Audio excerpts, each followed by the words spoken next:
কি দারুণ না কেকটা দেখতে। এরকম সুন্দর কেক দেখলে না বিশ্বাস করো কাটতেই ইচ্ছা করে না। তো এই পেস্ট্রিগুলো ছিল নোভোটেলের ডিনার বাফেটে ডেজার্ট সেকশানে। তো প্রচুর অপশান ছিল পেস্ট্রির।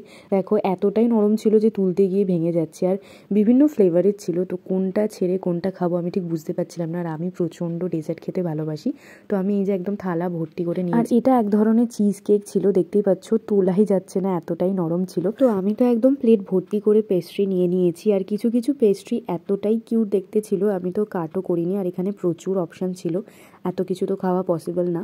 তো ফার্স্ট আমি যেটা ট্রাই করেছিলাম ম্যাঙ্গো চিজ কেক, আমার তো দারুণ লেগেছিলো। তারপর আমি একটু ব্রাউনি, গোলাপ জামুন, তারপর ভ্যানিলা আইসক্রিম দিয়ে ট্রাই করেছিলাম, এটাও দারুণ ছিল।